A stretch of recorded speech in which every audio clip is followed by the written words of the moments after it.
Hello, listeners and readers of AwardsWatch.com. This is the Awards Watch Podcast, episode 230. I'm your executive editor, Ryan McQuade, and joining me today is Dan Bayer. Hello, everybody. There's a little bit of delay. Dan's eating while potting today. Josh Parham. Hello, hello. And Karen Peterson. Hello. It's the first time I get to pod with Karen. In a long time. And Karen was on a couple weeks ago when we did the summer box office draft, and I wasn't here. And I listened to that episode and thought, like I told Karen before we started recording, what a chaotic way to start your journey at Awards Watch. But actually, it's kind of fitting, right, for this group that we just throw you right into the fire and see if That's right. And she came back, so she was like, okay, I can handle these people, and you know they're all right. And I can come back and maybe have a good time. And maybe have to put up with Ryan a little bit. I think that was that's the one untested thing. Yes. Yeah, we haven't figured that one out. So if she comes back again, then we know that she liked being on the show. If not, then we know who the outlier is, and it's me. And well, that'd just be really sad. I realized. Or maybe I was just giving you guys a second chance. Maybe. There it is. I'm kidding. I actually had a great time that episode. I thought it was a lot of fun. And being on a chaotic, full episode of all the folks was good to get to know everybody. So. It was a good show. Maybe we'll talk about the box office today. Hopefully not too much, because judging by how you are reading the box office, if you're online, the sky's falling and movies are done. And so I guess this is actually the last episode. Really, we're ever going to talk about cinema again.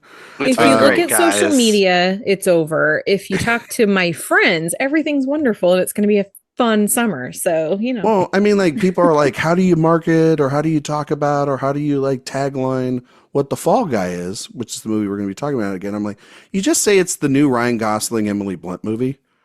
And then that's all people need. And people know who Ryan Gosling and Emily Blunt are because they saw them in the two biggest movies of the year last year. So there you go. You just carry it over. It's not that hard, folks. But anyway, we're talking about The Fall Guy today. And in the back half of the episode, we're going to talk about our favorite movies about movies because The Fall Guy is a very meta action romantic comedy in a lot of ways. And so The Fall Guy is just directed by David Leitch, and it stars Ryan Gosling, Emily Blunt, and a bunch of other folks. It's the first movie of the summer. I was lucky, and Dan was lucky enough to see this at South by Southwest. I think it was the 2 days after the Oscars. We were there at the premiere. Really cool premiere because Gosling and Blunt showed up in the back of the pickup truck, and they had guys on motorcycles. And this is a movie that's been billed as a love letter to the stuntman. And so, Karen, I'm going to start with you. We won't talk about the box office, even though it was the number one movie at the domestic box office. It underperformed from the even lowest of expectations. Whatever. That's for another day, another time. The movie itself, Karen, what did you think about The Fall Guy? Well, what I will say with regards to anything box office related is I really do hope that this movie catches on a little bit and has a bit of a bump next week. I actually already have tickets to go with some friends again next weekend. So there you go. And it's just helping out our team. That's all she's doing. Exactly. But the reason is because I think this movie is just so much fun. It's exactly what summer blockbuster movies used to be when I was a kid. This was the kind of thing that we would go to the movies for all June and July. As soon as school got out, these were the movies that we were going to see. And so it definitely does have that love letter to stuntmen and to movies. And it's clearly made by people who absolutely love the, not just movies, but love making movies. And I think that's an important distinction. But it's sweet. It's funny. It gets into all kinds of emotions, and it's got big stunts and big explosions. And it's just, there is nothing about this that I did not enjoy. I had the biggest smile on my face for pretty much the entire thing. Before I saw it, a couple people had said, "Oh, this is the movie that finally proves Ryan Gosling is a movie star." And I thought they were insane because I was like, "What happened to Barbie last year? What are you talking about?" And the guy's already got like multiple Oscar nominations. But then when I watched it, I thought, no, actually, I kind of see the point that they're making. Like he really, this is something next level for him and also for Emily Blunt. And yeah, I had a great time. And I hope that anybody who has been on the fence about going to see it will go out there and check it out. Josh, your thoughts on The Fall Guy? I thought The Fall Guy was mostly just kind of fine. It is like Don't do this, Josh. Don't ruin fun. yes, that is my job, is to ruin everybody's fun. I mean, I thought the movie was mildly entertaining. I think the biggest thing that helps this film is Ryan Gosling for sure. He just has so much screen presence and charisma, and he can make the simplest thing just so funny on his own. And I really loved him particularly. I think that while this movie has some really good set pieces that I think are well put together, I feel like the way that they are presented sometimes actually impedes my enjoyment of them. Like they're very impressive stunts, but sort of like the way that they're edited together kind of disrupted the momentum for me a little bit, and the way that they were shot I wasn't a huge fan of. I actually feel like there is a sequence at the end of this movie where they do a bunch of like behind the scenes footage of these sets or of these stunts. And I felt like that looked better than some of the things that were actually in the movie. Just that presentation I found to be more impactful to me. And I think it's because I liked the more rougher presentation of the behind the scenes footage than what David Leitch did as a filmmaker, who I find that he's very polished and sleek, and I kind of feel like you needed a little bit more of a rougher quality to the presentation here. So I didn't hate it. And in fact, overall, I did like lean positive on it, but I did kind of walk away feeling like it wasn't as invigorating to me as I wanted it to be. Like I had a decent time with it, but I felt I could have had an even better one at the end of the day. Yeah, I feel like there's like two ways in which action movies right now are kind of looking. And it's all stemming from a couple of guys, really over like the modern action film for me from the studios. And it all stems back to what Leach and Chad Stahelski did with John Wick just a couple of years ago, and how these big films, like Stahelski's gone on, he's making these Wick films. They're super stylized. I mean, John Wick 4 last year, one of the most beautiful looking films you can have in terms of just being an action film, let alone any film. And then you have like what Leach is doing, which is like, yeah, there's like Atomic Blonde, and that movie does have a very, I think, very pleasable visual sense of how it's presenting its action, better than like what he's done with like Deadpool 2 or Hobbs and Shaw or Bullet Train. Yeah. And those movies look like CGI gobbledygook, and as opposed to like this one, which I think is actually more back to, you know, scaling it back, even though yes, it's $130 million budget, and there are some, you know, believe it or not, action sequences like on like the bridge sequence, right? Which they actually did most of that, but there's still certain aspects that it almost has like that shine of like a direct to video, like a streamer almost at times, because it's like, you know, that it's actually, or you know, it is actually CGI. You can tell that it's not real. Like the blend of practical and CGI is still there for me. And so I get that, Josh. I understand that in terms of, you know, being a little underwhelmed there. But, you know, I think that the chemistry between the leads kind of carries it. But Dan, you saw this back at South by with myself. Actually, I think Dan might have been sitting right next to me during that screening. Did you go back and revisit the film, or you've still only seen it from that one time? I have not had the chance to go back and revisit it yet. Okay. I do intend on doing it though, because it's more money for us. It's a lot of fun. It is a lot of fun, and it's the kind of movie that I want to see do well, regardless of, you know, any sort of competition we may be having. Fun little, you know, games amongst ourselves, and yeah, it's kind of a movie that anyway, needs to it will succeed. not matter. My one ticket to the Fall Guy will not matter in the scheme of things. But man, if this box office game comes down to like $15, I'm gonna laugh so hard. Anyway, sorry, Dan. Yeah, I mean, look, The Fall Guy is a lot of fun, and I had a lot of fun watching it. But I do think that there's something to what Josh is saying, is that in that it all just feels like it's not organic fun. It's fun that was sort of created in a lab to be seen as a fun piece of entertainment. And often throughout the movie, it succeeds at just being fun. I basically anything with Jean-Claude the dog, I was rolling in the aisles. I loved it so much. Anytime that was happening, I was here for it. Anytime Hannah Waddingham was on screen, I was here for it. Winston Duke, so much fun. And Ryan Gosling and Emily Blunt, just like, even when I thought the movie got a little too cutesy with the meta cinematic touches, their chemistry is so good that everything around them just completely fades away and you don't care. And I'm sold on their romance. I love how romantic this movie is, not just about love and the relationship between Jodie and Colt, but about the movies in general and about stunt work. I do.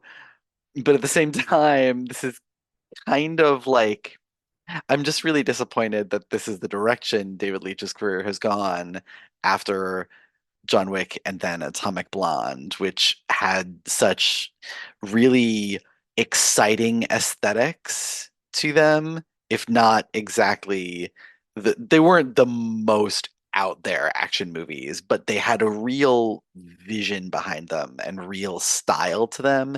And every film that he's made since has kind of like been a step down that ladder, I feel like, for me. And they've been good. I've enjoyed them, but they don't stick with me the way those earlier films do. And I think it's because it's just like these are now like they're just fun movies. They don't have any sticking power, staying power for me. Karen, were you going to say something? Yeah, first of all, I do want to say that I mean, I appreciate Josh and Dan, both of your perspectives on this, and I think that as much as I enjoyed this movie, I do agree that there are some times where it slows down way too much and kind of disrupts the pace. I don't think it's a perfect movie by any stretch of the imagination, but I also, Dan, hearing what you're saying, yeah, I know it seems weird that this, or not weird, but it does seem it's not as polished as like John Wick, but it also feels like if any director is going to make a Fall Guy adaptation, he's the right person to do it. Having his background in stunts the way that he does, this is a movie about, I mean, anybody who doesn't know by now, this was an adaptation of an 80s TV show and about a stunt guy. And so I feel like I just wanted to say, I feel like David Leitch was the right person to direct this. I think maybe there were some missed opportunities, but I can't imagine another director embracing and really showcasing the stunts with as much love as he did. I think he's the director right now with the kind of cachet to be able to make this kind of movie. You know, if you wanted someone in the vein of like, I know that Gosling's worked with him before, but like a Shane Black who can maybe polish the script better, that's fine. But I don't think that the attention to detail in terms of the stunt coordination or the history of stunts or being a former stuntman, like that does play well into the film, and obviously the a lot of the campaigning that he's done in marketing, being very intricate with Gosling and the stunt performers and trying to showcase that this movie, and that's the thing that kind of drives me nuts about it being underperformed at the box office, is this marketing was everywhere and it was shown to everyone, not like, you know, as some sort of inside baseball sort of thing. It was like a love letter to how action movies are made while also being its own thing. Maybe it leaned more into being like almost looking at times like a pitch for the stunt category at the Oscars more than being like, hey, what's the story about? Which I do think people care a little bit more about the story than we give them credit for. But I think that, Karen, you mentioned it like I don't think this script is perfect.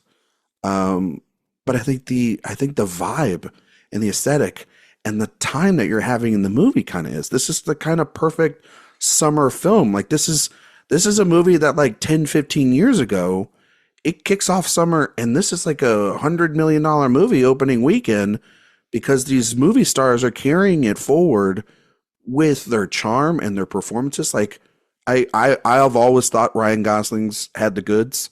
He feels like when he wants to make a movie and he's invested in it, he's very meticulous in what he wants to pick because he's mostly spending a lot of time with his daughter and his wife. And when he does pick something he wants to do, he puts his heart and soul into it. We saw that last year with Barbie. You go down his filmography, he's not done as many projects as we think he has. Like he's not doing 4 or 5 films a year, but he has done, like at least a movie every year or every 2 years. And Blunt is, she's worked with some of the great leading actors. She herself is a great actress, finally getting both of them getting Oscar nominated last year. Her finally getting an Oscar nomination, well deserved. Putting them together just actually made perfect sense. They're like, if like I want 2 charming individuals to be on screen to play romantic interests, like that's some of the people on the top of the list that I'd like to see. I think Hannah Waddingham's really good, playing sort of like a villain, and I think, although I think like somebody like Stephanie Hsu is underused, Winston Duke is kind of given him more of a showcase than he has in other supporting performances, and actually has some scenes with Gosling that are really fun. The person no one's talking about is Aaron Taylor Johnson. Like, we're not talking about how this is this really funny Tom Cruise, Matthew McConaughey spoof kind of dumb-dumb character. No, Ryan. No, Ryan. Josh has been talking very loudly about Aaron Taylor Johnson in this movie. Particularly his wardrobe. I was like, Josh actually worked on the wardrobe department, and this is the restraints they gave you. You wanted to go more, right, Josh? We still had to get a PG-13. So. Yeah, that's fair. No wonder, but I think that's why Craven got pushed back, right? Is so that you could at least fix the final cut of that with some, some clothing taken off there. No, but he's very fun in the movie. Yeah, he is a lot of fun. Even though he is connected to a plot that is ridiculous. Like, even for a very silly movie, there were times where I'm like, come on. Like, even this is kind of stretching credibility for me, even in a very silly movie. But you know what? For a movie like The Fall Guy, credibility, I'm not like looking for it here. I'm not looking for like this 100% believable. I'm just, can this movie stick the landing? Can I have fun with it?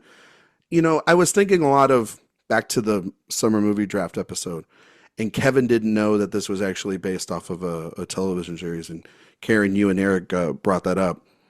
And it's kind of funny because I think a lot of audiences don't know that this is based off a TV show. So, but then I was starting to think about I was thinking about Mission Impossible a lot when I was watching this movie, and how, have you ever watched some of those earlier Mission Impossible movies? Some of that stuff doesn't make any sense. But it's carried because the performers in it are having a ball, and you're making you buy in and believe it. Even though, if I start talking about The Fall Guy, I start picking it apart, then I'm probably going to pull out some loose strings. But this movie isn't like supposed to win the best screenplay of the year. It's supposed to, can I have a good, fun time at the summer box office, at the movie theater, and I think it successfully does that. And it also, to be fair, when I saw this, I had seen Roadhouse 3 days before, so this is like, it was quite a time. It was a time like you're like, oh, this is a good movie. And like, if you compare it to other things that have come out this year, and I know that a lot of critics over the last couple weeks have obsessed over Challengers, like all of us have. But then the next movie that they saw was kind of this, and I saw a little bit of like overhyped, but like people thinking that this was overhyped or it's festival hype. I think it's just kind of what you take maybe into a movie sometimes. I personally just think it's a fun, good time, and I think also it does wear its heart on its sleeve when it comes to the like the stunt teams and having a good time with the, And I mean, yes, they need a stunt Oscar. We should have that. We should have actually had that before the casting one, or maybe just both. We should have more Oscars. You know, instead of taking less, we should have both the sound categories back. Like, there's a bunch of stuff that I would love to have. But this was like the perfect example for that. I don't know of another film this year that may be able to kind of highlight that, because I think a lot of modern audiences, and this is not, I'm taking a lot of shots at this guy, and it's not the case. I love his movies, and Karen's like #1 favorite actor. But I think a lot of people think with stunts, they think Tom Cruise, and that's really it. And there's like, this movie is trying to at least showcase that it's not all about the movie stars, even though, yes, the movie stars playing it. Gosling has come out and said he didn't do most of these stunts. And he's taken those 4 guys with him at, like, oh, he was on Kimmel and Fallon and all these different places with them. So I believe his exact quote was something like, I would have been happy to say I did none of my own stunts. Right? He did a little bit, but not like a little bit of the stuff on the bridge. Yeah, he did. So he does have a little bit of stunt work in there, which I think was kind of his point, was like, yeah, I still ended up doing something, but he would have been totally happy if he hadn't done any of that and it had all been his stunt guys. Also, too, I thought the movie also has like this great kind of, I don't know, obviously it has a meta commentary, because that's kind of like where David Leitch in his movies lie. But it had a kind of meta commentary a little bit about these big kind of sci-fi films. It was interesting to watch this movie right after watching Dune a couple weeks before, and seeing how self-serious these movies are, and someone like Denis Villeneuve and how he's got this aesthetic and everything. And this movie is kind of just like, yeah, that's kind of gobbledygook. We can just make that up in a vacuum whenever we want. It's not real. And these projects sound so ridiculous when you break it down like that too. So I did like the humor of the film, that's for sure. But Dan, you were gonna say something. Yeah, I was just gonna say, like, I totally agree with so much of what you guys are saying about the film's positive, and I do think it's so much fun, and it is, to me, slightly weird that it is underperforming at the box office as much as it has. But like, other than being, the new Emily Blunt, Ryan Gosling movie, the only other thing this movie really has going for it is that it's a love letter to stuntmen and movies. And unfortunately, I don't think that the general populace is as romantic about movies these days as people like us are. And I think that's why this isn't like setting the world on fire the way you would think it would, given how, how breezy and fun and sweet this is, and how almost like old Hollywood it feels at times. Yeah, I think that's true. One of the things, I know we don't want to keep harping on box office and stuff, but I think one of the reasons that maybe it's not doing better in theaters this weekend is that it might be out too early. Maybe if this was a June or a July release, it would do a little bit better. If you look at the box office for this weekend over the last few years, it's been Marvel movies. And, just like literally not even just like, oh, big franchises, like it's literally just been Marvel movies. And so it's kind of an untested weekend for anything else. So we don't really know, is it this movie specifically, or is it just this weekend that doesn't really do much? If this and Deadpool swapped, then we maybe get a better indicator. I mean, like, you're right, Karen, because if there were, dum-dums online saying like, this is why you got to have comic book movies this weekend, and what you have when you make a movie like this, and bow at the knees of comic book movies. And it's just like, yeah, but most of those are not the movies most people want. And even while Guardians of the Galaxy did extremely well last year, when the report came out this week that was the movie that lost the most money of any movie last year was The Marvels. And there's a couple other superhero movies on that list. And there's also an Indiana Jones movie on there. You can't always just say that like everybody wants superhero movies, because ask DC how that's going for them. They're revamping their entire system. Like, you look at how the Ant-Man movie did even last year. People wanted to just see Guardians of the Galaxy. They didn't want to see the rest of Marvel. So it's and also this is going to be probably what you guys talked about on that show with the box office show, but might be something that we deal with most of the summer because we're going to have some repercussions from the strikes, and that movies moved back that were more bankable for the studios, like even a Mission Impossible film, even some other big budgeted films moved to next year. And so these aren't as safe picks, but that doesn't mean that also word of mouth is dead. Like, it's still a PG-13 movie. They're not going to be like, let's say everybody can't get into Planet of the Apes next weekend. They could easily go into this. You think that's selling out? Come on. No, I mean, well, hey, those movies. I think for people who don't want to go see Planet of the Apes, yeah, they might do want to go to the movies. They might want to go to the movies. And I mean, who knows? I mean, a lot of people also this weekend, which I saw the box office report, there were a lot of re-releases, and including the Phantom Menace. Phantom Menace made $15 million for a movie that we all universally are meh on. And even though there's some people trying to do some revisionist history on that movie. Yeah. Look, we can appreciate some aspects about it. There are good things about that movie, but let's be sensible. I wrote a Star Wars piece that's up on the website, and even after watching that one, while it's not as bad, and there's good moments in it, it's still not a good movie. It's still George Lucas's writing. Yeah, there's still a lot of questionable decisions in that movie. You know what I mean? So, but The Mummy, which is like, other than being horror adjacent, I feel like has the same kind of old school feel that The Fall Guy does, and that was re-released in theaters this week. Yeah. That was a huge hit back in 1999. I think that we're gonna see. The other thing that also too is it's like you got to think back to, and I know it's a kids movie, but like movie like Elemental was killed on its opening box office last year. There were a couple of films that do that as well. Give it some time. It hasn't opened in all markets, but also it's just the first weekend of May. People are still trying to get out of school. It's gonna be there a while. That's the point I was trying to make.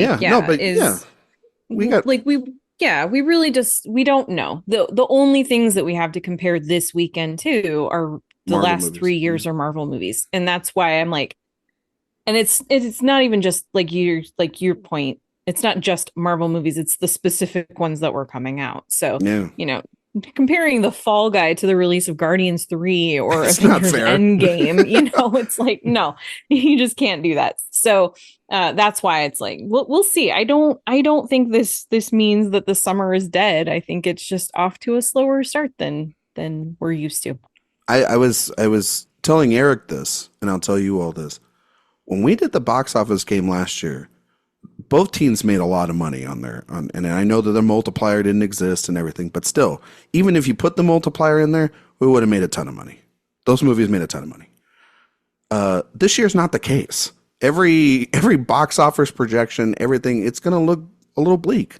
And that is because, maybe if people would have got to the damn table and maybe would have, negotiated quicker, some movies would have been made and readily available, and it would have been a more robust summer slate. But these are the movies that we have. And The Fall Guy is not a bad movie to go and see. And I think it's got fairly good reviews online. And I think that people will go check it out, hopefully this coming week or during the week as they get time off and stuff. And it's kind of like the perfect movie to go watch as the weather starts getting really, really hot out there. That's what I think. So, and who just doesn't want to look at Ryan Gosling for like 2 hours? Come on. And Aaron Taylor Johnson. You know what I mean? It should really just, maybe have Aaron Taylor Johnson do some promotional shirtless stuff. That might only help. Can only help. Can't hurt. Fall Guys in just theaters. Put him and Ryan Gosling in a wrestling ring together and give him some oil or something. It will be great. I'm okay with that. I don't even know who I'd put my money on for that. See? I think you just put a little bit on both and you hope for, Hope for the best. hope for the best. Hope for 10 rounds. Just getting to watch that would be the best. Yeah. For more marketing ideas like these, you can check the Awards Fans Only fan page. The AwardsWatch Only fans page. Coming soon to a computer near you. Yeah. Oh boy. The Fall Guy is in theaters right now. If you want to read my review out of South by, it's up on the website. I really did like it. Maybe give it a little bit too high of a grade. That's probably because there was a lot of other crap that we saw. Also, like the hype at that screening, it was a lot of fun. Very, and I really do like it. It is one of the better movies I've seen this year, and this year hasn't had a lot of great movies so far. I'm willing to put that out there. I don't think that this year's been particularly strong at the May point just yet. Okay, moving away from the Fall Guy. He's still falling. We'll pick him up later. Favorite movies about movies. So The Fall Guy is definitely a meta film talking a lot about the industry, a love letter to the industry, a love letter to the stuntman. But it kind of got me thinking about that there is always some movies every single year that is either about the movie industry or a love letter to cinema, right? We hear that phrase probably way too much. If we all had $1 for that, we wouldn't have to do this anymore, right, guys? But anyway, I'm curious for you guys. Are these kind of movies you guys gravitate towards? These movies about movies? Is that what makes you kind of, those filmmakers maybe that made those movies? Do they make you more interested in the craft, Karen? For yourself, like are movies about movies like a subgenre that you like? That's a movie about a movie. I kind of like that. Some people do kind of like that, right? And then like the inside baseball of it all. Yeah, I definitely do find myself drawn to them. And there are a bunch that I really enjoy. I don't necessarily, it's not inevitable that I will like a movie just because that's what it's about. In fact, there have been a few in recent years that I've despised.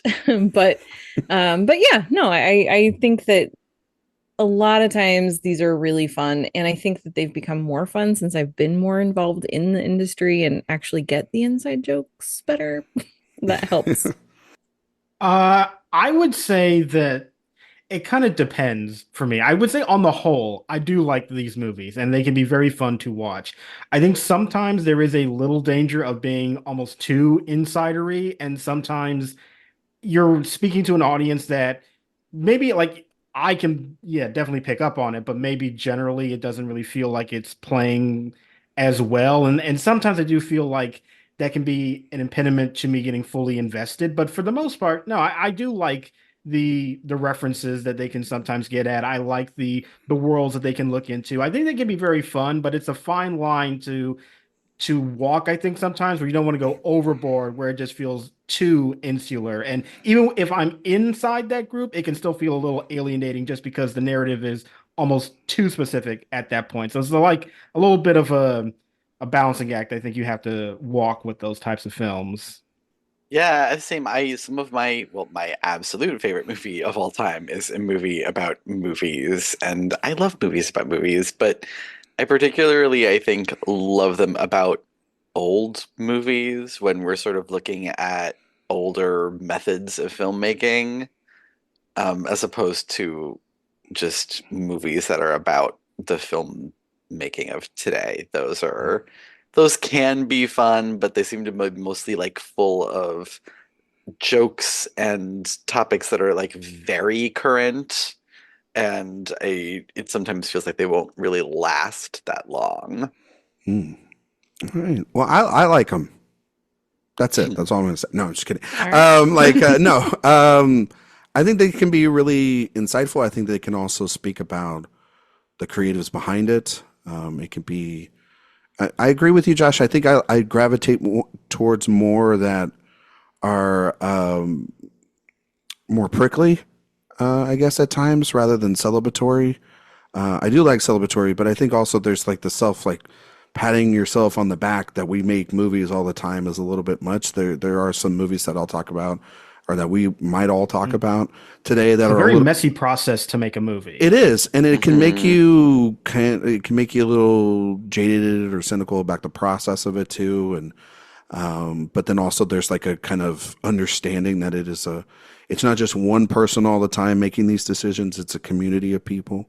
So there is a little bit of love as well as also a little bit of, I think, hate when people are talking about making movies or movies about movies in general too. So, well, let's might as well just talk about some of these favorite movies. So Karen, we'll kick it over to you. That's just the order of the way things are going today. Karen, first movie that you love or favorite movies about movies. Do you got one? I have like 10. That's fine. I got a list. And these are in no particular order. So that's where I'm like, oh, I don't know which one to mention first. But I guess I'll go with one of my all-time favorite movies, which I also love classic cinema. And one of my very favorite classic movies about movies is Sunset Boulevard. Yeah. Mm-hmm. Billy Wilder. It's Beautiful. It's Billy. Like, how do you do better than Billy Wilder, honestly? Truly. But there's just so much about it. It's the glamorous old Hollywood, but it strips that back and it really shows how unglamorous old Hollywood really was. And it's surprisingly empathetic, I think, to our leading lady who has kind of ended up, kind of aged out of the industry. And there's a really great scene on the Paramount lot that has to do with just kind of how she disappeared and anyway, I don't know. I could talk about that movie. Talk about it, Karen. You got an unlimited amount of time to talk about Sunset Boulevard. Well, in that case, I mean, this isn't the Sunset Boulevard podcast,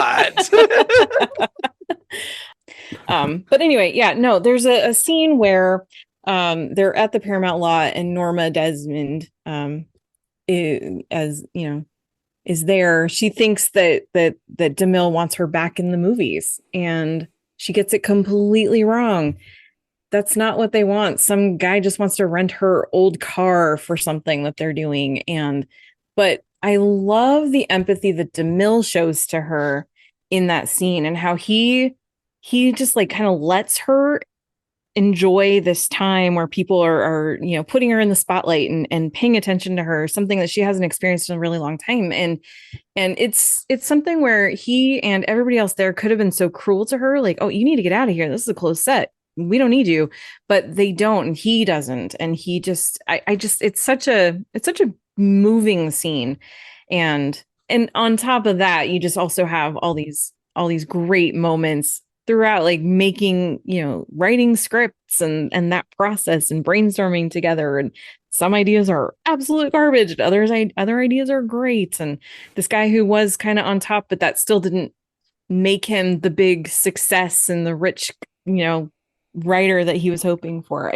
Everything about that movie is phenomenal. What I love about it too is I mean, it really also does then get into the delusion of fame. The sense of identity within it, how long is your, and then like I was talking about earlier, just the cynical sort of nature of Hollywood and how when they are done using you, they're done with you and they discard you, and how that could leave such a psychological toll that we see on Norma throughout the rest of that film. I think it's a movie I definitely had on my list. It was one I watched again during the pandemic, and it made me not want to go to LA for a while. So I was kind of good that we had sometimes you watch a movie and you're like, I don't think I want to go to that place anymore, and you just kind of want to stay away because there's this danger underneath that entire movie, because as he's trying to get up in the world, she's clearly at the sort of steady, almost downward pace, and she takes him down with him. By the end of it too. And then, the last 5 minutes of that movie is brilliantly terrifying, I think, and says so much about what we just do to actresses still, sadly, to this day. Yeah. So, they're ready to toss her aside, and she's 50 years old. Yeah, exactly. And but I mean, Josh, it's an all timer. Oh, it's an incredible movie. It's one of my favorite movies of all time. And that scene in particular, I always am kind of shocked by, as you said, the empathy that they showcase, because it's not just DeMille, it's everybody who in that scene. It would have been, so easy to be like, they're like, oh, who is she? She's an actress from like so long ago. We don't care. But no, there's like such reverence for her. And I think it is a statement about how Hollywood is this bubble for sure, that these people have reverence for her, but that doesn't extend to giving her any opportunities to still have a career and extend it to the audience. But in this like isolated world that she's obsessed with, she still has admiration, but once she leaves it, it completely disappears. So yeah, I think that movie is incredible. I love Billy Wilder too. He's an incredible director, and that is absolutely one of my favorite films.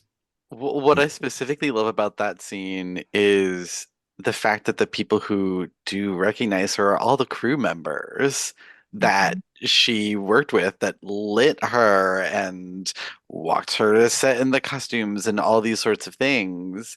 And it's those, the people that like are like little people to some stars, but they're the ones that recognize her. And she also like she does not like say, oh, go away, you filthy little, poor people or, dirt covered workers. But she sits and she gives them a moment too. It's really beautiful. And then you have Cecil B. DeMille saying what he says about her in the voice of God, basically giving you like the thesis of this movie. And but it works because it's so heartfelt. And yeah, I have every time I watch that movie, I come away with something new from it. It's a classic for a reason. I love it. Josh, do you have one that you love? So I feel like this one wouldn't fulfill the prompt just like as you would normally think about it, but honestly, it's the first one that came to my mind. That's fine. And so it might be cheating a little bit, but I just wanted to talk about it because I do think it does still qualify. And that is the movie Get Shorty. Yes, That was it on my totally list too. qualifies. Yeah, I absolutely. watched Get Shorty today. Yeah. And Love Get I Shorty. I totally love Get put it in, yeah. Shorty.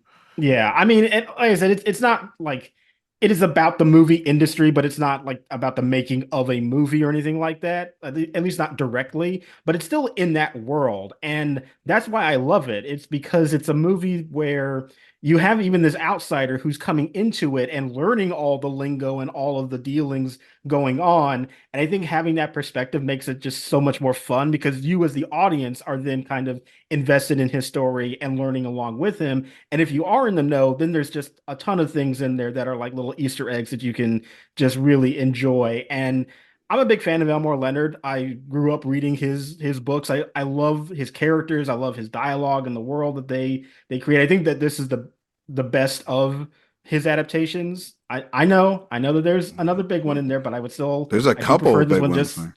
Yeah. yeah, but I still think that this one is my favorite. I just think that the sensibility of the storytelling fits really, really well, purely with his own storytelling. And I love this film. It's so funny. I think Gene Hackman is he's so Oh funny my in this God. movie. One of his So best good. performances. It's just amazing. I love this movie. There's something about Travolta in the movie too. It's just like Yeah. Chili Palmer's is such a perfect vessel for him. And he just is able to carry his sort of presence as an actor that he's had for such a long time, and it fits without pun intended like a glove. You know what I mean into this performance, and because he can you can see how menacing or how his persona fits perfectly for playing this sort of this muscle for the mob, right? But then at the same time, he has that vulnerability of wanting to stay out. Like when they ask him, like, why are you still out here? And he's like, I like it out here.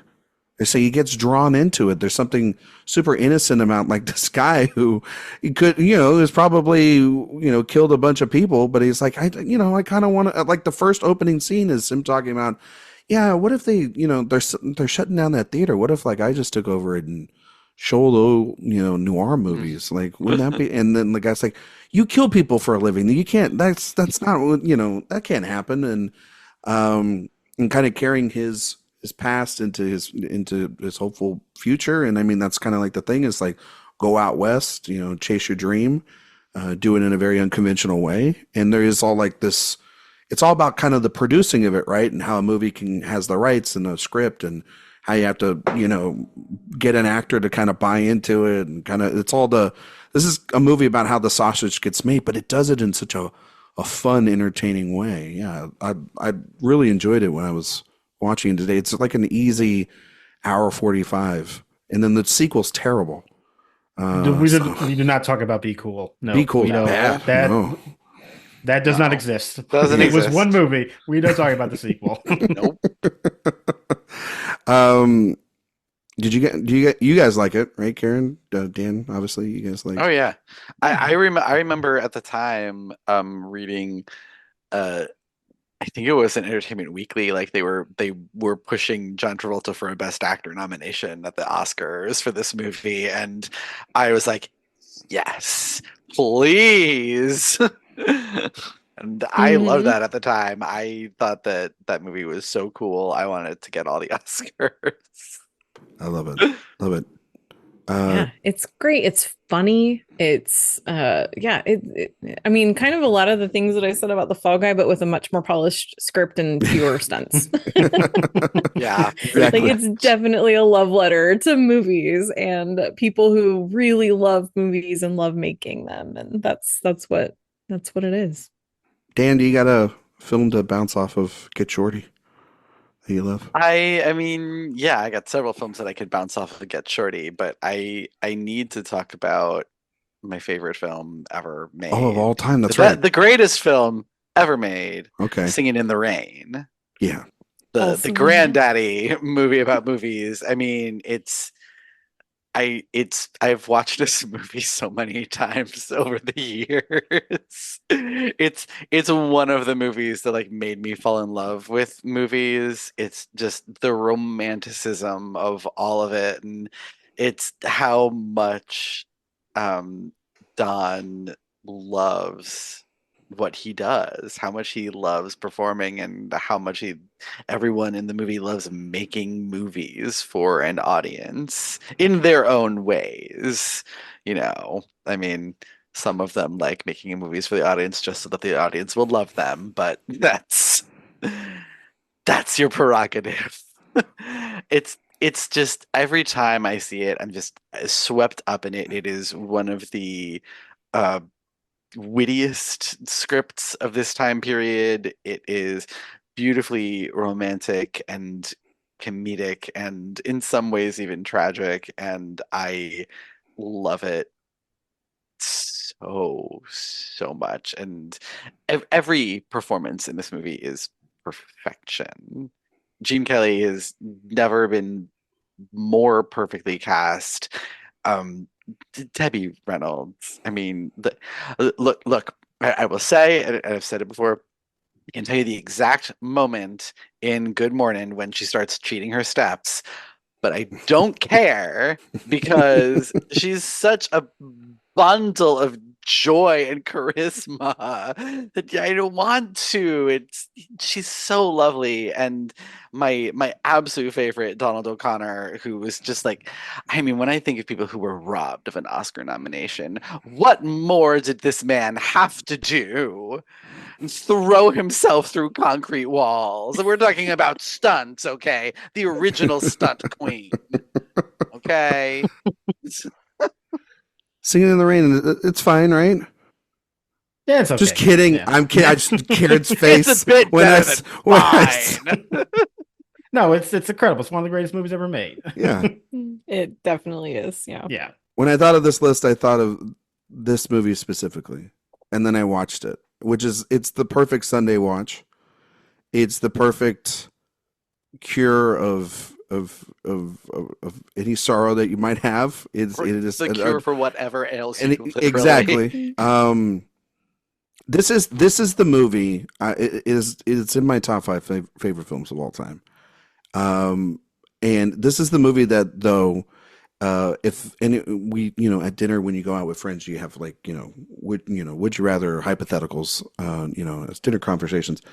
And one night, friends of ours asked, like, if because they know how much I love movies, asked if aliens came down to this planet and they wanted to know, and they learning our culture, and they asked, what is a movie? And you had to show them one thing to show exactly like what the power of movies can do. This is the movie to show them, like easily. It has everything you want in a movie, and it has the most magical moment, I think, in cinema history, which is the Singing in the Rain sequence. Which, if you know all the behind the scenes stuff about that, it's insane. The level of detail that they put into it, the fact that he was sick, all these different things. He's a consummate, perfectionist as well, Gene Kelly. And yet, when you see that 4 minutes on screen, it always makes me cry, because it makes me think back to the first time I ever saw it. My mom showed it to me. I then took her to see it, or later on when I was in college, when it got put it back on the big screen for I think one of its anniversaries, and my wife, she had never seen it, and I saved it, and we took her to see it with us, and the audio wasn't the best, but the screen was fine, and she sat there, and it like melted her. She just felt like anytime I put this movie on, she'd be like, "Oh, you're gonna put on Singing in the Rain again," and then she gets sucked right into it. She's like, "It's that kind of movie. You can't get mad at watching Singing in the Rain." It's a mostly perfect movie. There is the sequence, the dream sequence. No. It's perfect movie. I watched definitely it so many times over the years. The best time to, like, if you got to go put the laundry in the dryer, you know what I mean? If you got to go make that other extra cup of coffee. Blasphemy. If there is anything that really does bring this movie to a grinding halt, it is the beautiful girl sequence, which I will never ever take out because it's way too much fun. But I love it. And I mean, yeah, like Good Morning and Moses Supposes actually is like the one that when I always see that sequence, I'm like, how did they do that? Like, it just seems like so much. So fun fact. Fun fact. Oh, here we go. I taught myself the choreography for Moses Supposes by just watching this over and over again. And you're on camera. Show us right now. I can still Patreon. We're starting a new Patreon page today. Yes. Patreon.com/AwardsWatch gonna be happening. Just to get Dan's dancing, or do like cameos, like watch he has like get on Cameo and like start making these dancing videos for everybody. No, I love that. That's great. That's great. Yeah, it's a wonderful, wonderful movie, and it's one of those movies I really do feel like I need to actually see sometime if it's playing in LA and I'm in LA. It feels perfectly that kind of like, all right, I have to see Singing in the Rain in Hollywood one of these days down the road for sure. Yeah. I have to say, the very first time I ever actually sat down and watched it was in a theater. It was an anniversary repertory screening something years ago. And yeah, like it had been on TV all the time when I was a kid, but I always thought that was just like, that's a grown-up movie. I'm not interested. And man, I really missed out. But so the first time I finally saw it, I was probably in college. And oh my gosh. I think that it's one of those where I'm not someone who thinks, oh, every movie should be experienced on the big screen and that's the only way to watch movies. I don't think that. However, I do think that there is something particularly special about seeing movies for the first time in a theater with an audience and just getting to immerse yourself in that world. And this is one of them for sure. Yeah, for sure. Yeah. I remember the first time I saw it, I was 9 years old, and it was like a PBS telethon. So like every other scene, they were stopping it for 15 minutes of telling you to call in and making your donations. I did save PBS. Meanwhile, care. Here's 2.5 more minutes of Singing in the Rain. I did not care. I sat there and watched that whole thing straight through. And whenever I talk about this movie in this context, I always like to pair it with the artist because they're really like two sides of the same coin for me. Singing in the Rain is a Technicolor musical about the transition from silent films to talkies. And the artist is a black and white silent about the transfer from sound to talkies. And it's also a masterpiece to then the artist.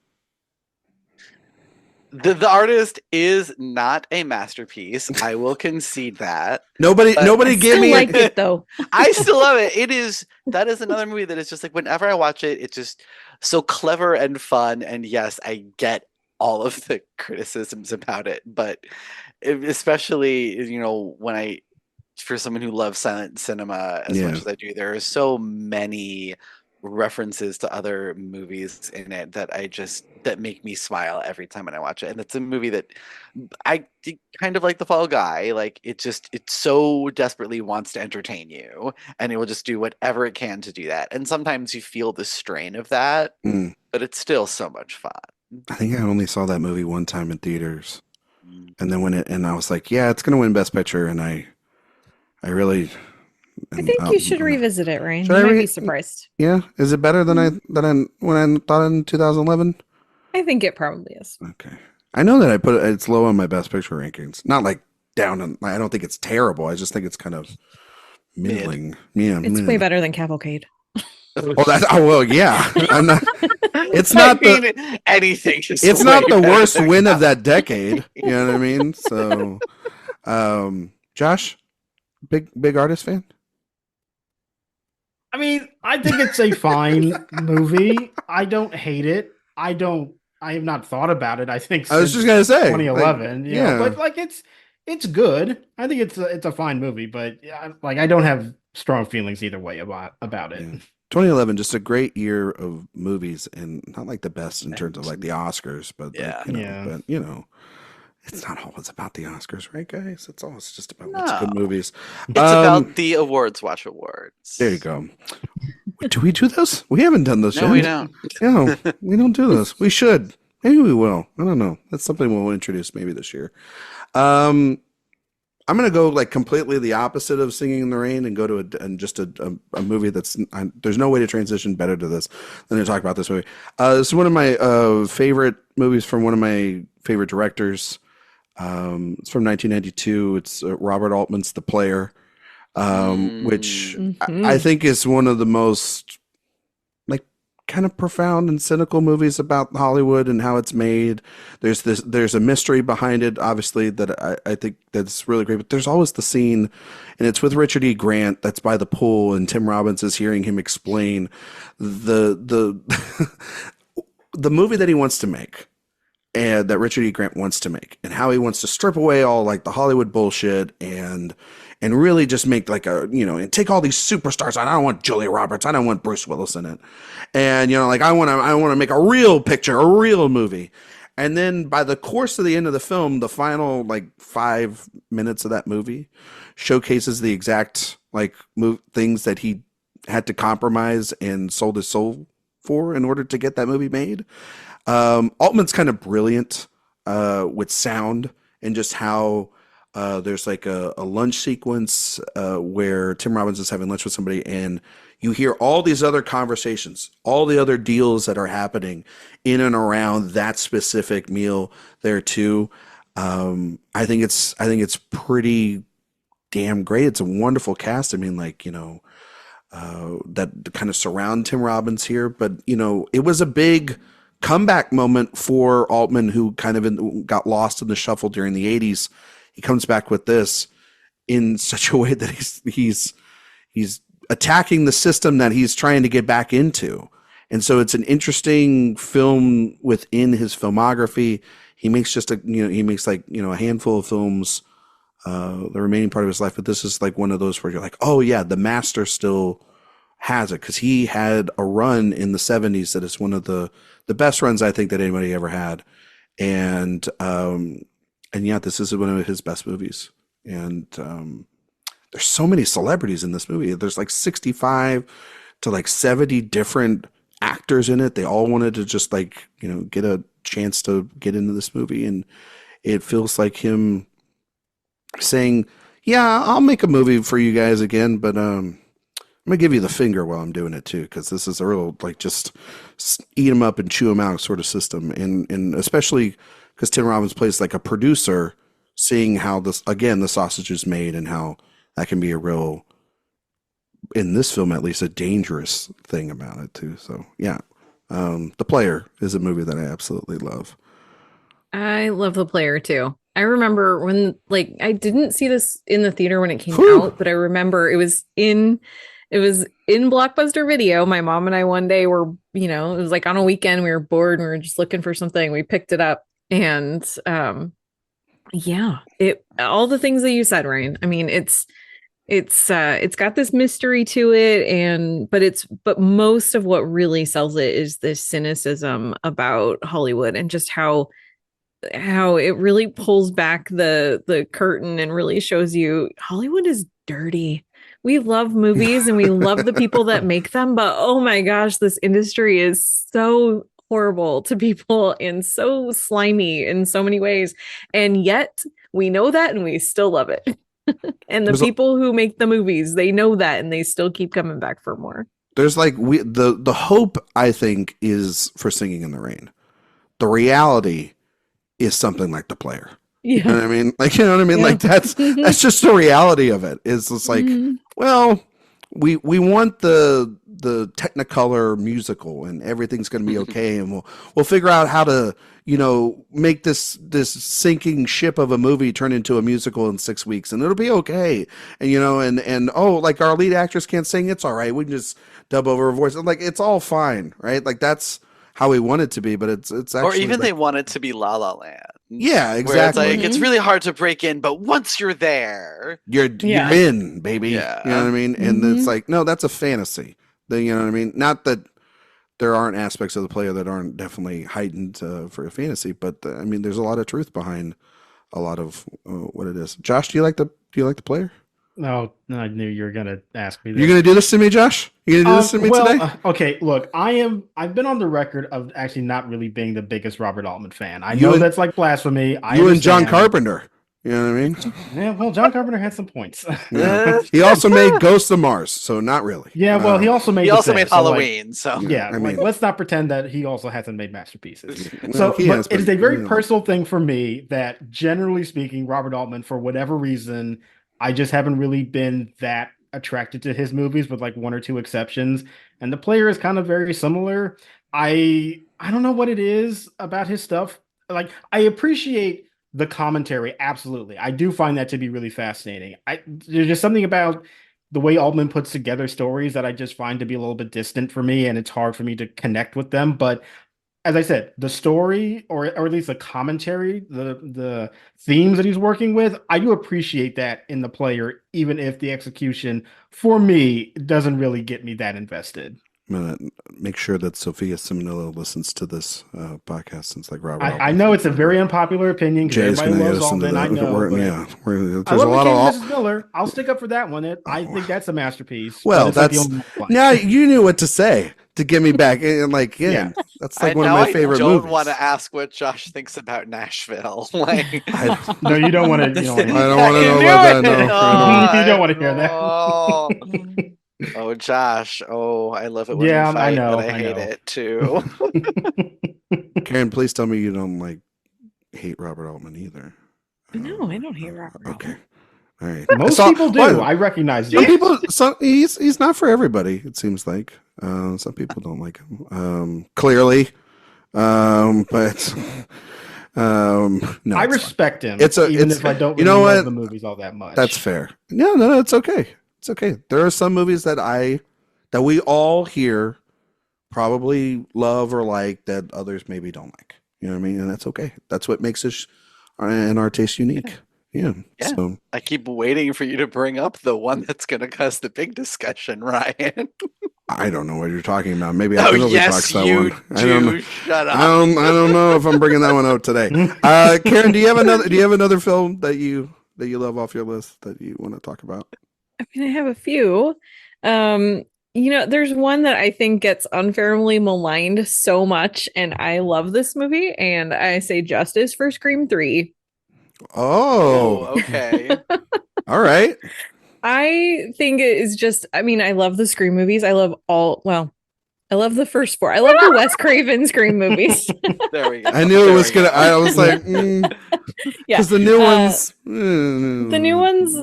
There are things I like and appreciate about them, but they're not Wes Craven. Is that franchise dead now? I mean, they're making Apparently another one. not. Sydney's coming back, so I don't think so. I think I don't They know. finally paid whatever Nev asked, apparently. Mhm. Well, out of so. desperation. Yeah, I mean, Yeah. they didn't. Yeah. And then Don't- tried to say, I think they had some money left Yeah. over from some other actresses to pay her. You know what I I mean? don't know if they have a new director yet because yeah. Because the radio silence, right? Is that oh what they're no, called? sorry, Kevin Williamson's coming back Yeah. to do it. That's right. Right. I forgot. All right, okay. Well, yeah, the radio silence guys left, and then what's his name? Christopher Lambert. Landon. Landon, that's it. He Yeah, was not going to do Lambert, it, yeah. and then he dropped out after Melissa Burr. Anyway, Yeah. So Kevin Williamson is coming back, so I have some hope. But Scream 3 specifically, as much as the Scream movies are meta commentary on horror, I love how much Scream 3 just really goes with the commentary on making horror movies and setting it in LA on a movie set, and and the whole thing is happening while they're making the newest Stab movie, and just playing with that. It's so much fun. And then also having this like secret backstory or hidden backstory about Sydney's mom and how she had actually tried to make it in Hollywood. And I mean, Harvey Weinstein produced these movies at the time, and he gets fully called out in this movie, not by name, but he definitely gets called out. And it's just, how did they get away with that? So there's so much like that that just really makes Scream 3 work. And it really bothers me whenever people say, oh, that one's not good, or that's the way lowest in the series. Like, I love all those movies, and I think it's just as good as Scream 2. So They're fun movies. They're fun I do movies. think that Scream 3 is very fun. It just, to me, is it's the least scary of the original for sure, trilogy. yeah. And for me, like, that's where it just kind of falls down. Like, I always want to rewatch the first or the second one, and I rarely do want to rewatch the third one, in part because I just I want to watch a horror movie. I want to get good and scared. That's fair. That's fair. Yeah, there's some goofy things that happen in Parker Scream 3. Posey. I love Parker Posey in that movie. Freaking legend. Freaking legend. The best thing about it, in my opinion. So good. Mm-hmm. She's great. Josh, your next film? So the next one that I actually want to mention it's a documentary about the making of a movie. But it is honestly one of not just my favorite documentaries of all time, but just one of my favorite movies of all time. And that is American Movie. Oh, okay. Now, for people that may not know what this came out also in 1999. So it's another movie from that very great Just year. keep bringing up 99 movies. We're going to have that and episode is coming, people. I promise you. And it is about this guy in the Midwest who is trying to make a horror movie. And he has obviously like no resources. He's not connected to anybody. He's like bringing family and friends. He's got like his mom and dad in one scene because like one of his actors dropped out. But it is so endearing to just watch somebody who has this passion for wanting to make a movie, but does not have really the means to do so. And maybe not even really the talent to do so either, but just to watch somebody indulge on the thing that they just have this great interest in, and just they forge ahead despite all those obstacles. Like, you don't even care about the quality of the movie. You're just so invested in this project and this guy at the center of it. And like, he's not completely likable in all those senses, but again, you get that sense of that this is a messy process to make a movie, and even more so when you are completely outside of the system. And I just find that portrait to be so compelling. And every time I watch it, I just think it is hilarious, but really sweet at the same time. And as I said, just watching somebody who is out in the middle of the country, completely disconnected to the industry, but still loves the idea of making a movie, I just find it to be such a really fascinating moment to capture. And for people that haven't seen it, I highly recommend it, because I think it is a really intriguing character study that goes beyond just documentary. Just as a movie about people, it's really, really fascinating. It's one I got to catch up with. I haven't seen it. And it's on the 99 short list of films I haven't seen or need to rewatch. And yeah, I love that you brought this one up, Josh. Has been a favorite of mine for many years. I I think the first time I saw it, I remember putting it on, and for the first like opening bit, I was confused if it was an actual documentary or a mockumentary. Yeah. And then when I like re-looked it up, and I'm like, oh no, no, okay, it's an actual documentary, and but you exactly right. It is completely inspiring against all odds. Yeah.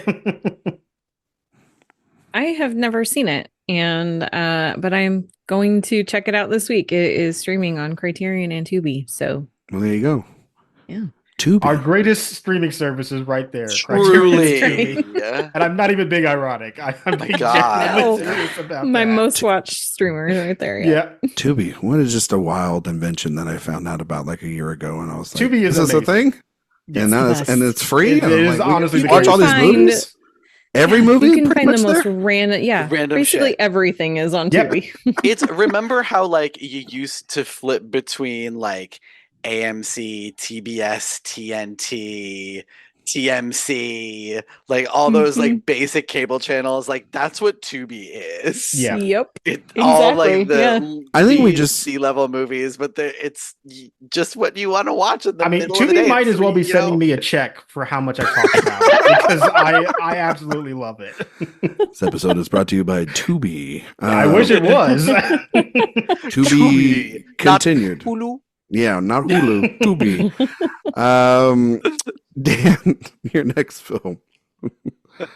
I don't know how many more of these picks we're going to get, so I'm gonna throw one out there that I think just was a really good movie a few years ago that not enough people saw, and it's a British film called Their Finest, which is about screenwriter trying to make basically like a propaganda film in Britain around World War II. Gemma Arterton is the lead, and I just thought this was another one that is it's so inspiring, and it's so perfectly British in like the very like stiff upper lip, and it's got all the little fun character actors and just like ridiculously overqualified actors giving it 110% to a script that is less beneath them than you would think, honestly, for this kind of movie. But it's completely delightful, so much fun, and a really serious movie about what it was like to make movies around this time period in Britain, where they're trying to be also patriotic because it's got to be, support the national causes because that's what they're getting funding from and all these things. It's really fascinating, and a really real crowd pleaser of a movie that just not enough people saw, if you ask me. I haven't seen it. It was one that slipped by, I guess. Yeah.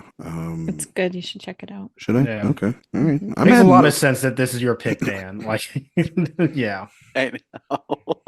I'll have to give it I have to give it a check out. Maybe is it on Tubi? No, Let's I find actually out. think it's on Hulu. I All think right. they may have had it for a It's while. too many apps right now. Doesn't look like it's much it. currently streaming anywhere, but you can rent it though. Oh, okay. All right. Now I got to spend money. Great. Thanks I a know. lot, Dan. But it's a good movie. It is. Like, It's worth I don't know if I Delightful, love yeah. Yeah, It's I don't like it worth quite the as much $4. as Dan. but it's a very sweet and delightful movie. Yes, I very much Mhm. agree with that. Did you say it was $4, Karen? Yeah, rental. Oh, I thought you yeah. said it was $40. I was like, yeah, that's going to really get me to double down on it. I said no, it's worth the $4. $4. It's Dan, a get- movie that you have like on a Sunday morning with a glass of tea and a scone. It's, Okay. Yeah. it's that kind of movie. Okay. All right. It's a little bit, I don't know, it's a little bit deeper than I feel like a Sunday morning, maybe like a Sunday evening. It's Ooh. Sunday afternoon. Yeah. Yeah. I know that the next pick I'm gonna say is a little bit more deeper. It's Dan gave us a recent one. I'm gonna go back a little bit to 1941. I like to talk about Sullivan's Travels which is a movie that I saw Stint Sturgis. again last night.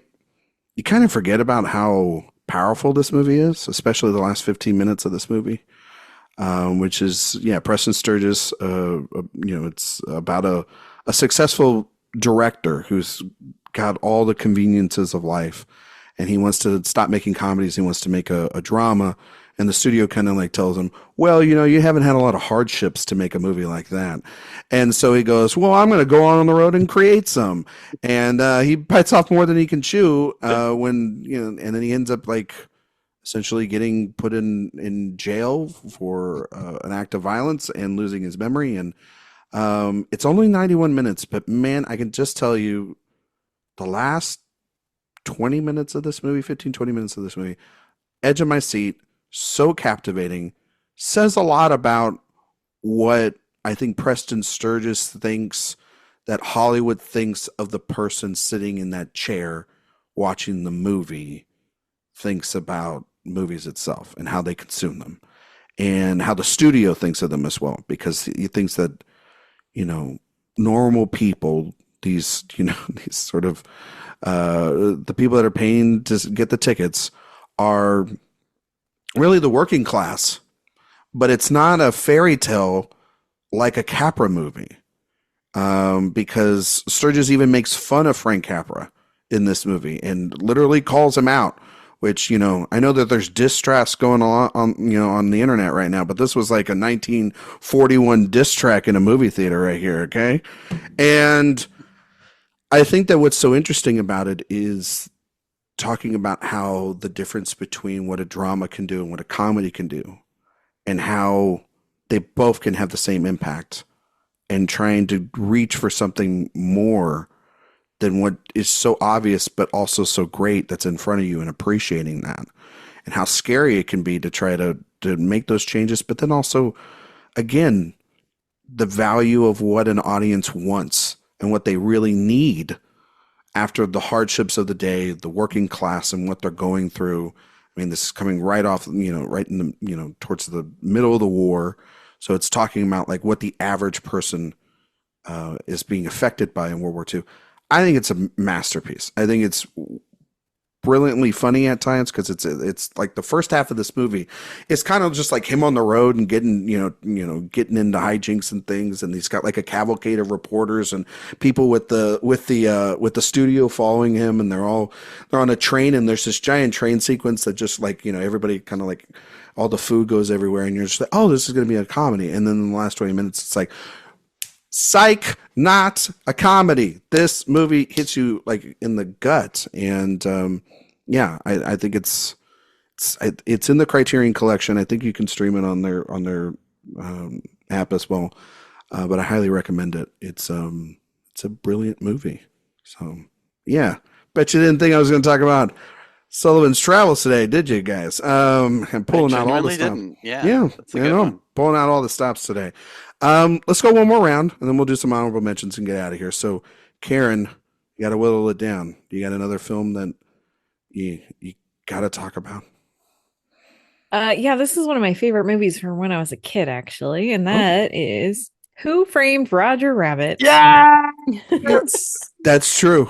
That's kind of a miracle of a movie, right, Karen? Oh my gosh, God. yes, it really is. I mean, the blend of animation and live action had been done before. This wasn't the first movie to do that, but it was the first movie that did that through the whole thing so seamlessly with so many characters. And it's also a miracle in the fact that it's Warner Brothers and Disney and all sorts of characters. Like those should not all be in a movie together. And the fact that they were able to do that was, I would love to talk with those intellectual property lawyers that made those deals work. Because man, but it's also just it's a throwback to film noir, and does it so impeccably, and just there's everything about it. It's fun, it's funny, it's scary. Like Judge Doom terrified me when I was a kid. It still does a little bit, if I'm being honest. And yeah, it's just it's such a great experience. I remember my dad taking me and my brother to see this in the theater when it came out, and it was all I could talk about for weeks. I just loved it so much, and I still do. I watched it again recently and thought, man, this movie is just as good as a grown-up as it was when I was a kid. I love it. I love that One of movie my so much. favorites. Oh man, I haven't seen it in a while though. Maybe Mm. it's gonna be on the watch list this week. That's gonna Woohoo. happen. Nice. One of my favorites when I was a kid. Josh, you got another movie you want to talk about? I think the other one that I do want to mention is Dolomite Is My Name. Yeah. Good one. I love this movie, and I find it to be very underappreciated. I think it's actually like one of Eddie Murphy's best performances, best films. I love this film, and what I especially love about it is that it is looking at a like very specific person and the movies that they were making, but I love that it puts the spotlight on somebody who was giving a platform to stories that weren't being told at that time. And I love the passion that everybody comes into that project. Like no matter what it was like they just wanted to do this because you couldn't find it anywhere else. And I love that message, even though it's for these like rather, cheap and dirty movies, but it doesn't matter because it's just such a fun experience to get to provide that to people. And like I remember one of the scenes that always sticks with me with this film. It's a moment when I think they're going to like the premiere of one of the movies and they have a newspaper reading the review, and everybody in the car is like really sad because it's like just this big takedown. And Eddie Murphy's character, Rudy takes it and it's like, oh, well, they're saying like it's got violence, it's got nudity, it's trashy. Like, yeah, that's what people want to see. That's the movie we made. Like, be happy about that. And I love that mentality of like you just make the movie, make the art that you want to make, and it doesn't matter about the endorsement of anybody else as long as the audience is there to see it because they shared the same love that the creators did. And I love that message. And then you pair it with just some really funny performers, like Davine Joy Randolph is in this movie too. Oscar winner, Davine Joy Mhm. Randolph. And this should have been her first Oscar nomination. Mhm. She's Yep. great in this. Wesley Snipes, Oh man, every Yeah. facial reaction that he Like- has in this movie is So golden. freaking funny. Wesley Snipes should have had an Oscar nomination. Yes. When they're That's filming the fight sequence, oh, so good. Yes. amazing. So I The think movie this should have had does 10 not- Oscar nominations. Yeah, to it's be honest. ridiculous that movie wasn't bigger. Yeah. you know. Not a single Yeah. nomination is a crime. People should be talking about this movie. Netflix way more. didn't push this one, but was it the same year as the Two Popes? Is that Two the Yeah. same? Popes, Marriage Story. Yeah, it was. Yeah. That This is was the the year best they had movie- like a lot. This is the of best movie that they contenders. had. Yeah. This is Yep, the best it one. was. This is better than Marriage Story and better than those Oh, popes. yeah. Nobody talks about those popes. We had two of them. Not talking about them. Sorry. Yeah.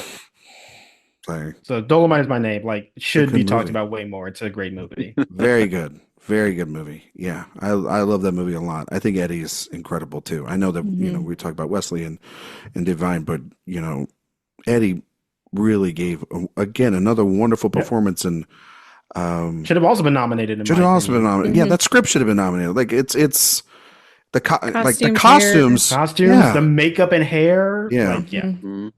incredible stuff. Incredible. Dan, You said this is the last one we're doing, right? yeah. Before honorable mentions, So, we're gonna just. run down okay, a bunch okay. of- Well, if we'll Yeah. do more, then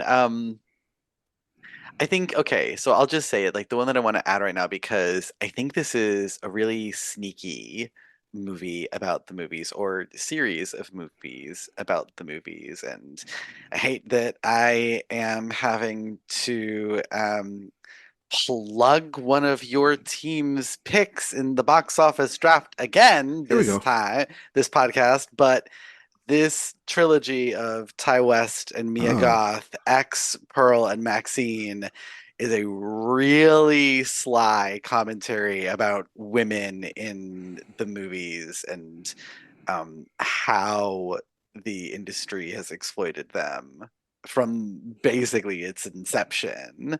And it's really powerful. If you like, last year after when I got this A24 screeners and got one for Pearl, I watched X and Pearl back to back, Mhm. and it is heartbreaking story. And I think this is gonna be one of the all-time great horror trilogies if they pull off Maxine, and I have no reason to doubt them at this point. Everything with X and Pearl was done so phenomenally well. I just, as movies, in addition to the style that they added to them, I absolutely adored. And especially X, with how it's about making like a porno. But it's so fun, and like that's not something that we get to see a whole lot of in movies. And I think they have a lot of fun with it while still making it feel as sexy and sleazy and uncomfortable as I'm sure it all is in real life. Yeah, I'm looking forward to Maxine. I am too. I just saw the trailer this weekend before Challengers, and it was like, this thing rocks so much. It's such a good trailer. I can't wait for it.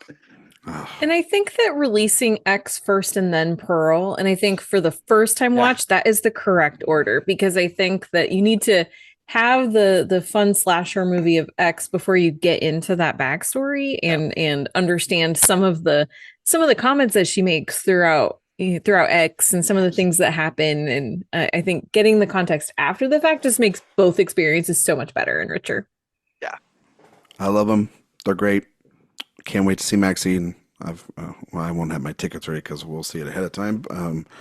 Sorry, folks. But I'm eagerly waiting for that email for all. That sounded like a humble brag. It's a little bit of a humble brag. Meanwhile, I'm like, Ryan is so sure y'all are going to win that he's not even buying a ticket to support his own team. Actually, if to be fair, I probably will have to buy tickets to see it because it is my wife's #1 most anticipated film this year. Period. Oh, nice. I liked Megan. Her favorite film of 2023 was Pearl. She loved that movie. Yeah, so. Love it. She screams out, "I'm married!" all the time around the house. It's great. My last pick. I can go many ways with this last pick, but actually, I'm going to talk about a film from the same year as Josh's in 2019, and it's not the film that Dan thinks I'm going to talk about. I'm actually going to talk about Pedro Almodovar's Pain and Glory, because I think that movie, one, is one of the best Almodovar films he's ever made. And not just the film itself having this commentary about this filmmaker and the regrets of his life, but this is a lot of also Almodovar being very personal about his regrets and his mistakes and everything. I mean, obviously there's the final shot of this film, which is like, contextualizes this whole story within a story and everything too. But I absolutely love it. And I think that it is, it's Antonio Banderas' best performance, and he should have won that Oscar that year. And I just like the sort of kind of honest conversations that he has with his actors, with former lovers, his mother, like just all the past being brought up, and then using that as a source to then continue to create. Because I think that's sort of the other fascinating thing about that movie is now, like, how do you then wrap all of this regret or this history or this past and put it in there? I mean, obviously there's some beautiful looking shots in the movie too, involving a bath. That's never a bad thing, and I know that's what Josh was smiling about. But I just think also very familiar with that scene. Yeah, but I think it's an incredible film and one that beautifully sort of illustrates, I think, artists especially directors towards the end of their life and how they look back. And I know that it's sort of the trend nowadays for directors to sort of make films that are celebratory towards the art of filmmaking or the movies that inspired them and everything. I think it's another than to say that some of the decisions and things that I made in my past greatly affected me and other people and destroyed relationships or not just professionally but personally. So Pain and Glory is a movie I highly recommend. And I saw that movie. I know this is going to get really blasphemous in here. I know everybody's going to get really mad at me. I saw a triple feature. It was literally in 2019, and Karen and I were on an old podcast together, and I drove all the way up to Austin. I saw a back triple feature of I saw Jojo Rabbit, and I saw Pain and Glory, and then I saw Parasite. And I still say to this day that Pain and Glory is actually the best film I saw that day. And I know that everyone's gonna get mad at me because that they is get a take. because everyone's in love with Parasite, and Parasite's a wonderful film, but That's I a very side with- Those three, Ryan. JoJo is my Very favorite. spicy. yeah. That's I right. did not expect Karen to be spicier than Ryan, Yeah. but So, okay. I'm here for it. I love it, and it's one that I've actually rewatched a couple times, Pain and Glory. So, Karen, I know that we didn't get to every one of these, but you have some honorable mentions that you want to run down. Yeah, I'll mention a couple. I'm a big fan of Christopher Guest, and I didn't think it was his best movie, but I found some enjoyment in For Your Consideration. Definitely not his best, though. It's lower tier. Catherine O'Hara robbed of every award on the planet for that movie. Absolutely. My God. Absolutely. She's robbed of every award all the time. But Yeah. yeah. I also really, really liked a very sweet movie from a few years back called Son of Rambo, about little kids making a sequel to Rambo. And I love that movie. It's so cute. I haven't seen it in a long time. I need to revisit it, but definitely one that one of the things I liked about it was it really just felt like when I was a kid, I didn't make a lot of movies, but we always loved, acting like we were, and we just loved movies so much, and it just really captured that innocence of children and that lust for, or thirst, not lust, but thirst for those types of experiences. And I really liked that movie. And then I can't let this episode go without at least giving a tiny shout out to my boyfriend Tom Cruise and Les Grossman in Tropic Thunder. Of course. Tropic Thunder is so funny. That is so funny. My God. So funny. A movie that I'm thankful that exists, and is definitely a giant, not over exaggeration on how the method acting and everything and the producers. And I think as much as we talk about Cruise in that movie, McConaughey is just as wild and really oh good. yeah, He's good. Yeah. So I love those. Josh, honorable mentions for you, sir. So I have two that I want to mention. One is very obvious. I feel like I have to say something about Ed Wood being the Tim Burton fan that Josh, that if you didn't, I was going to. Yeah, if you didn't, I was going to. So let's. It's very obvious. Yes, somebody had to say it, so I decided I would be. Weirdly enough, this was one movie that I didn't grow up watching because my parents wouldn't allow me to, even though they knew I was a big Tim Burton fan, but they saw the R rating and told me no, which I resented for years. No big deal. But I still love the movie. You can make the argument that this is his best film for sure, and there's plenty of reason for that because it's such a loving tribute to an outsider who has passion for his work, and that's what makes it really, really special. And honestly, I also kind of feel like Martin Landau deserved the Oscar. I know that it gets contentious, but the more I have thought about it, the more I think Landau actually is a very deserving winner that year. What's your second film, Joshua? So the other one that I want to mention is it's so funny because I did say up top how some of these movies can get like really insular and that can be a little off-putting. This one is extremely insular. It's very, very like for one particular demographic, but I have to admit, being somewhat a part of it, I do get a kick out of watching it, even though I know it's not for everyone. And that is a movie called Living in Oblivion. And this is a movie that like everybody in film school will probably watch this at least once because it really is just about one day making a movie of this like super low budget film. And it just goes through all of the trials and tribulations that come with that.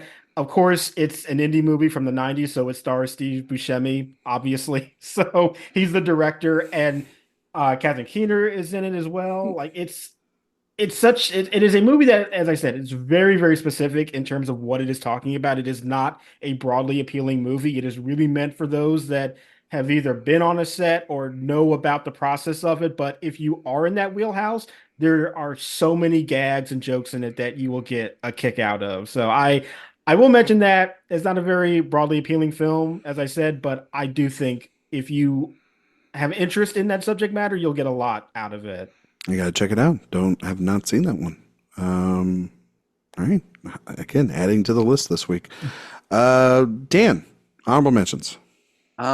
I will bring it back to the very early days of cinema for one that I'm not sure fully counts, but I'm including it anyway because Sherlock Jr. is one of the best films ever made, and that one sequence that we all know and love, just one of the all-time best sequences ever put to film in the 1920s, in the medium's early days. Just it peaked right then and there. I also have to give a shout out to Purple Rose of Cairo, one of the funniest films ever made. It's near perfect, and it does pain me to say that, but it is. One of my favorite films, and this is for my shamelessly romantic side as opposed to my cold, dark, cynical side, but I cannot not cry whenever I think of Cinema Paradiso. Yeah. That final sequence just gets me. I need to watch Cinema Paradiso. I've never seen it. I feel like it's one of those things, like if you love movies, you have to have seen it and you have to have an opinion on it. Okay. Because you either love it or you hate it, I feel like. I know people really love that movie, and I'm nervous it's one of those where I'm like, man, I'm really nervous if I didn't like it or not. You know what it's really about the love of cinema. Like you have to really be on board that message if you're gonna like the movie. Yeah. But I really want to shout out what I think is a really good sister movie to a film that Josh mentioned.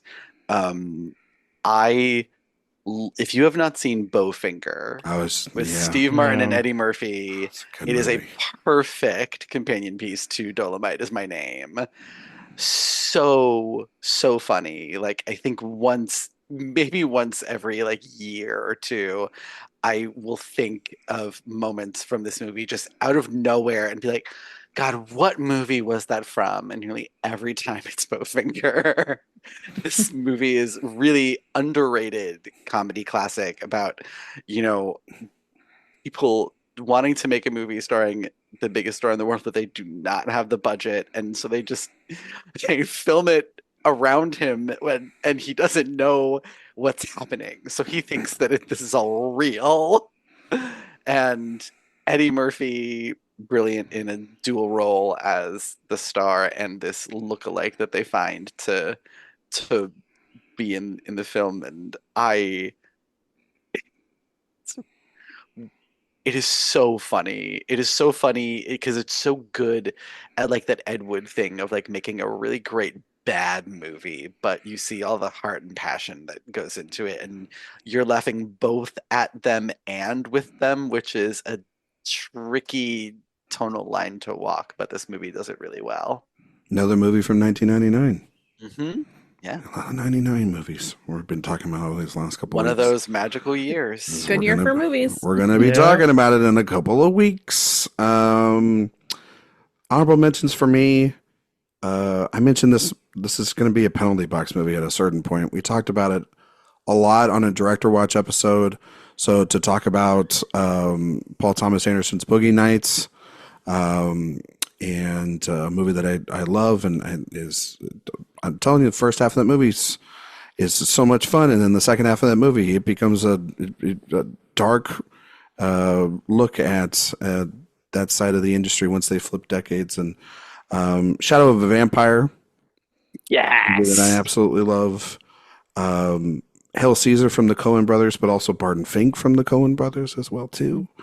Barton Fink, very underrated, obviously. No, I mean, underseen for sure. Underseen, really. I mean, like from their filmography, it's not one that people mention as in like. I mean, I think we did a top 5 Coens a couple of years ago, and yeah, I think it was mentioned.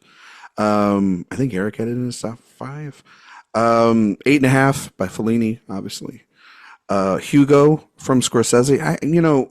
Maybe Karen, you are right, because when I saw The Artist and I saw Hugo, I saw them both at kind of at the same time. I thought they were kind of a wash. And I recently saw Hugo. It was on HBO like a couple of months ago. I was like, God, this is really good. And so maybe The Artist will be a little bit better on the rewatch for myself. Adaptation. That's more about the art of writing, but definitely um, it's So a great movie. brilliant. So brilliant, just really great, interesting on how you get into the mind of how somebody writes. Acting wise, I think like looking at actors, Clouds of Sils Maria is a movie that I think is definitely about the legacy of an actress going back to roles and I think between Julia Binoche and Kristen Stewart, their performances are absolutely fantastic in that film. I know that I'm going to be in the minority when I say that I did love Mank, and Mank is a movie that is definitely about Hollywood and the system and what it did to Herman J. Mankiewicz, and I know it got a interesting sort of reception because it came out during the pandemic, and obviously there's other people are up and down about it. I really like it. I actually think it's got this really great commentary about Fincher's career in there, as well as also his relationship with his father. It's a really fascinating film. And I know that everyone out there is probably thinking, okay, Ryan, you haven't talked about the big film. There's the big kind of bad movie in there. I don't consider really truly Once Upon a Time in Hollywood a movie about the movies as much as it is more about, that's a lot. There's a lot of television sets on that movie. But there's another one of the reasons why that movie doesn't really work. All right, we're not. All right, guys. Okay, I was being nice today, Joshua.